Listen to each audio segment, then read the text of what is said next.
નમસ્કાર દર્શક મિત્રો, @ગુજરાતમાં આપનું સ્વાગત છે। આજે અમે તમને ગુજરાતના જાણીતા હવામાન નિષ્ણાત અંબાલાલ પટેલની લાંબા ગાળાની અને અત્યંત ચિંતાજનક આગાહીઓ વિશે વિગતવાર માહિતી આપીશું। ગુજરાતમાં એક તરફ સામાન્ય કરતાં વધુ વરસાદ નોંધાયો છે, ત્યારે હવે તેમણે ડિસેમ્બર મહિના સુધી કમોસમી વરસાદનું માવઠું રહેવાની મોટી આગાહી કરી છે। આ ઉપરાંત તેમણે જ્યોતિષીય ગણતરીઓના આધારે 2027 સુધી ચક્રવાતની સંખ્યા અને તીવ્રતા વધવાની પણ ગંભીર ચેતવણી આપી છે।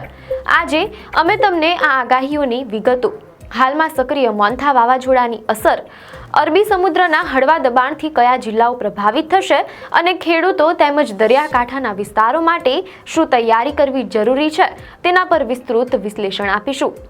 હવામાન નિષ્ણાંત અંબાલાલ પટેલની આગાહી મુજબ ગુજરાતમાં વરસાદી સિસ્ટમનો પ્રભાવ લાંબા સમય સુધી રહેશે। વર્તમાન આગાહીઓ દર્શાવે છે કે રાજ્યમાં ડિસેમ્બર મહિના સુધી પણ કમોસમી વરસાદનું માવઠું રહેવાની શક્યતા છે। મીડિયા અહેવાલો અનુસાર આગામી 12 કલાક વિશે વાત કરીએ તો અંબાલાલ પટેલના જણાવ્યા અનુસાર આગામી 12 કલાકમાં રાજ્યના મુખ્ય શહેરો અમદાવાદ અને ગાંધીનગરમાં વરસાદ પડી શકે છે, જ્યારે અરબી સમુદ્રમાં સર્જાયેલા હવાના હળવા દબાણ અને મોન્થા વાવાઝોડાની અસર હેઠળ આગામી 2 નવેમ્બર સુધી રાજ્યમાં વરસાદી માહોલ જળવાઈ રહેશે। સૌરાષ્ટ્ર પર અસરની વાત કરીએ તો 2 નવેમ્બર સુધીમાં ખાસ કરીને પશ્ચિમ અને દક્ષિણ સૌરાષ્ટ્રના વિસ્તારોમાં અરબી સમુદ્રના હળવા દબાણને કારણે અતિભારે વરસાદ વરસે તેવી સંભાવના છે। ઓક્ટોબરના અંતની અસર એટલે કે 30 અને 31 ઓક્ટોબર આ 2 દિવસ સૌરાષ્ટ્રના પશ્ચિમ અને દક્ષિણ ભાગમાં માવઠું થાય તેવી આગાહી છે, જેમાં પોરબંદર, દ્વારકા, જામનગર, ગીર સોમનાથ અને વેરાવળ જેવા દરિયાઈ કાંઠાના વિસ્તારોમાં ભારે વરસાદ વરસી શકે છે। આ સિસ્ટમની સક્રિયતાનો અર્થ એ છે કે જે પાક કાપણી માટે તૈયાર છે તેને હવે ગંભીર નુકસાન થવાની ભીતિ છે। મીડિયા અહેવાલો અનુસાર અંબાલાલ પટેલે નવેમ્બર મહિનામાં વરસાદના 2 તબક્કાની આગાહી કરીને ખેડૂતોની ચિંતામાં વધારો કર્યો છે। પ્રથમ સપ્તાહ એટલે કે 2 નવેમ્બર પછી મહારાષ્ટ્ર તરફથી આવતી સિસ્ટમની અસરને લીધે દક્ષિણ ગુજરાતમાં ધોધમાર વરસાદ આવશે। સુરત અને ભરૂચ જેવા વિસ્તારોમાં પણ હળવાથી મધ્યમ વરસાદની આગાહી છે। નવેમ્બરના પ્રથમ અઠવાડિયામાં દક્ષિણ ગુજરાતમાં અતિ ભારે વરસાદના એંધાણ છે।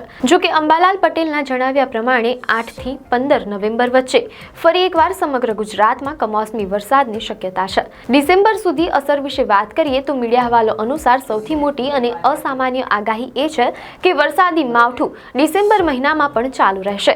સામાન્ય રીતે ઓક્ટોબરના અંત સુધીમાં ચોમાસું વિદાય લઈ લેશે, ત્યારે આટલા લાંબા સમય સુધી કમોસમી વરસાદનું રહેવું એ આબોહવા પરિવર્તનના સંકેતો આપે છે। આ કમોસમી વરસાદની આગાહી ઊભા પાક, ખાસ કરીને કપાસ, મગફળી અને રવિ પાકની વાવણીને ગંભીર નુકસાન પહોંચાડી શકે છે। સરકાર અને ખેડૂતો માટે અત્યારથી જ આગોતરું આયોજન કરવું અનિવાર્ય છે।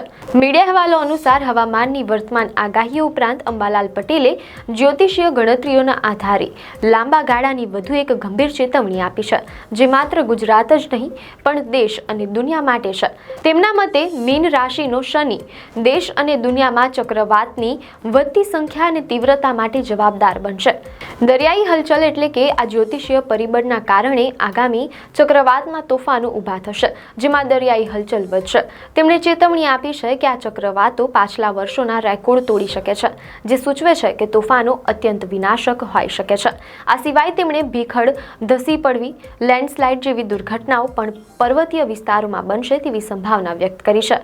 એટલું જ નહીં, સમુદ્રમાં ઊંચા મોજા ઉછળવા જેવી સ્થિતિ પણ નિર્માણ થવાની શક્યતા તેમણે વ્યક્ત કરી છે। આ આગાહીઓ વૈજ્ઞાનિક દ્રષ્ટિકોણ કરતાં પરંપરાગત અનુભવ પર આધારિત હોવા છતાં તે દરિયાકાંઠાના રાજ્યો અને પર્વતીય વિસ્તારોમાં રહેતા લોકો માટે એક મોટો એલર્ટ સમાન છે। આનાથી દરિયાઈ સુરક્ષા અને આપત્તિ વ્યવસ્થાપનને વધુ મજબૂત કરવાની જરૂરિયાત ઊભી થાય છે। અંબાલાલ પટેલની આ લાંબા ગાળાની આગાહીઓએ ખેડૂતોમાં ચિંતા વધારી દીધી છે। કમોસમી વરસાદને કારણે ઊભા પાકને નુકસાન થવાની ભીતિ છે, જેના કારણે ખેડૂતોને આર્થિક ફટકો પડી શકે છે। આ આગાહી બાદ ખેડૂતો માટે જરૂરી તૈયારીઓ વિશે વાત કરીએ તો જે પાક કાપણી માટે તૈયાર છે તેને સુરક્ષિત સ્થળે ખસેડવા અને ખુલ્લામાં રાખેલા અનાજને તાત્કાલિક ઢાંકી દેવા જરૂરી છે. શહેરી વિસ્તારો માટે વરસાદના કારણે નીચાણવાળા વિસ્તારોમાં પાણી ભરાઈ શકે છે, જેના કારણે લોકોને ટ્રાફિક અને અન્ય સમસ્યાઓનો સામનો કરવો પડી શકે છે. આ આગાહીઓને ધ્યાનમાં રાખીને રાજ્ય સરકારે પણ રાહત અને બચાવ કામગીરી માટે આગોતરું આયોજન કરવું પડશે. ગુજરાતના ખેડૂતો પર પણ કુદરતી આફતનું જોખમ તોડાઈ રહ્યું છે. ગુજરાતનું હવામાન આગામી દિવસોમાં અત્યંત અનિશ્ચિત રહેવાની શક્યતા છે.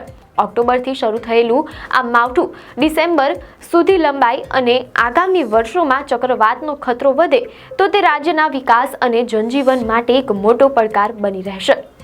આપને માહિતી સારી લાગી હોય તો વિડીયોને લાઇક અને શેર કરજો, ચેનલને સબસ્ક્રાઇબ કરજો.